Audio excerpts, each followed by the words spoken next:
Konda Surekha episode పై మంత్రి వాకిటి శ్రీహరి కీలక వ్యాఖ్యలు చేశారు. పార్టీ ఉంటేనే మనం, పార్టీ లేకుంటే ఎవరూ లేరన్నారు. పార్టీకి ప్రభుత్వానికి నష్టం చేకూర్చే వ్యవహారం మంచిది కాదన్నారు శ్రీహరి.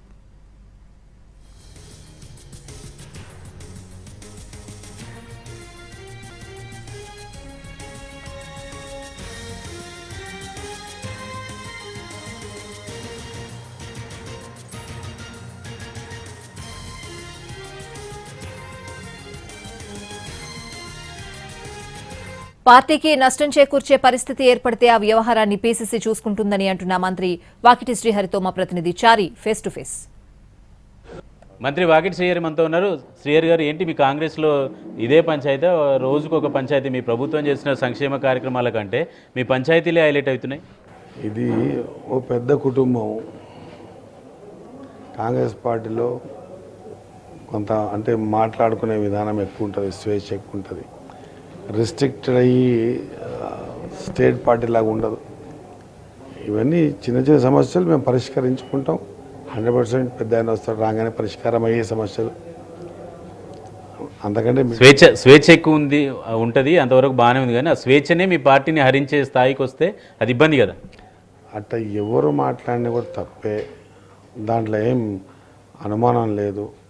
పార్టీకి అట్ ద సేమ్ టైం ప్రభుత్వానికి మచ్చ తెచ్చే విధంగా చేసే ఏ వ్యవహారమైనా పొరపాటే. మనది ఏమున్నా పెద్ద ఒక కుటుంబంలాగా మన 4 గోడల మధ్యలో పరిష్కారం అయ్యేటివన్నీ కూడా 4 గోడల మధ్యలో పరిష్కారం చేసుకోవాలి. అది ఏంది ఎట్లయింది, క్రమశిక్షణ కమిటీ సంథింగ్ వీరికి చెప్పారు, వాళ్ళు పీసీసీ గారు చూస్తూ ఉన్నారు. 100% పార్టీ ఉంటేనే మనం అందరం. మరి నాకైతే నేను తెలిసిన కాడికే పార్టీలు వెళ్ళినప్పుడనే జీవనం గడిచింది మాది. పార్టీ ఉంటేనే అందరం. కాబట్టి పార్టీకి సంబంధించిన అంశాల్లో ఎటువంటి పరిస్థితుల్లో ఇట్లా ఈ వ్యవహారం వల్ల అవసరం లేని ప్రతిపక్షాలకు మనమే సంధించిన వాళ్ళం అవుతాం అనేది నా కాన్సెప్ట్. నిన్న కొండా సురేఖ ఒక లేఖ రాశారు, నా మీద పార్టీలో కుట్ర జరుగుతుంది, దీని వెనకాల అదృష్ట శక్తులు ఉన్నారు, ఎమ్మెల్యేలంతా మీడియా సమావేశం పెట్టి నా రాజకీయ ఉనికిని ప్రశ్నించే పరిస్థితికి వచ్చింది, కాబట్టి అదృష్ట శక్తిని ఏందో తేల్చండి అని. అంటే ఈ పంచాయతీ ఇక్కడితో ఇంకా కంటిన్యూ అవుతున్నట్టుంది. అటువంటిది ఏం లేదు. అక్కడ ఆమె వెనుక అట్లా ఎవరు ఉన్నారు ఆమెని డ్యామేజ్ చేయడానికి అనుకుంటే అది కరెక్ట్ కాదు. ఆమె ప్రభుత్వంలో ఆమె కూడా వన్ ఆఫ్ ద పార్ట్. ఆమె కూడా ప్రభుత్వమే. ఆ ప్రభుత్వమే కాకపోతే ఆమె అట్లా మాట్లాడడానికి అవకాశం ఉండకపోతుండే. పోతే పెద్దరికం చేసేటప్పుడు భూదేవికి ఉన్నంత ఓపికతోనే పోవాల్సినటువంటి అవసరం ఉంటుంది. సమస్యలు అందరికీ ఉన్నాయి, సమస్యలు లేని వ్యక్తులు ఎవరూ ఉండవు. కానీ ఆ సమస్యల్ని చెప్పుకునే విధానం, తీర్చుకునే విధానంలో చేసుకుంటే మంచిగా ఉంటుందని నా ఆలోచన విధానం. అట్లా ఎవరి మీద కుట్రపడితే ఏముండదు. కొన్ని విషయాలు నా వ్యవహారము, నా తీరు, నా జీవన విధానము, నా మాట్లాడే పద్ధతి, నా అవుట్ స్ట్రక్చర్, నా ఫ్రేమ్ అంతా కూడా నేను ప్రవర్తించిన తీరు బట్టే ఉంటుంది. కాబట్టి అట్లా ఆవిడ మీద కుట్ర చేయాలి, మా సురేఖక్క మీద కుట్ర చేయాలనే ఆలోచన అయితే నాకు తెలిసి ఎవరికి లేదు. జరిగిన విషయంలో పీసీసీ గారు చూస్తూ ఉన్నారు, క్రమశిక్షణ కమిటీ చూస్తూ ఉంది.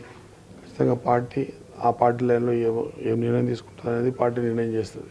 మీ జిల్లాకు సంబంధించి సీనియర్ నాయకుడు చిన్నారెడ్డి కూడా 2.5 సంవత్సరాలుగా 40 ఏళ్ల నుంచి జెండా మోసిన కార్యకర్తల ఆవేదన మాత్రమే చెప్పిన తప్పితే నాకు వేరే ఉద్దేశం లేదు అని చెప్పి వివరణ ఇచ్చారు. దాన్ని ఎట్లా? వాస్తవంగా మా ప్రాంతంలో ఓ పెద్ద మనిషి, నేను ముఖ్యమంత్రి గారు కూడా పీసీసీ అధ్యక్షుగా ఉన్నప్పుడు ఒక దిక్కు చూడండి జీవన్ రెడ్డి, ఇంకో దిక్కు చూడండి చిన్నారెడ్డి గారిని చూసి నేర్చుకోండి అని చెప్పేసి వేదికల మీద చెప్పిన సందర్భం. కాబట్టి నేను చిన్నారెడ్డి గారైనా, సురేఖకైనా, ఇంకెవరైనా పార్టీ డ్యామేజ్ కాకుండా ఉన్నంత వరకు ఎవరమైనా 100% దాన్ని యాక్సెప్ట్. పార్టీ డ్యామేజ్ అయినప్పుడు పార్టీ ఉంటుంది, ఒక వ్యవస్థ ఉంది, పీసీసీ ఉంది, క్రమశిక్షణ కమిటీ ఉంది, సేమ్ టైం ముఖ్యమంత్రి గారు ఉన్నారు.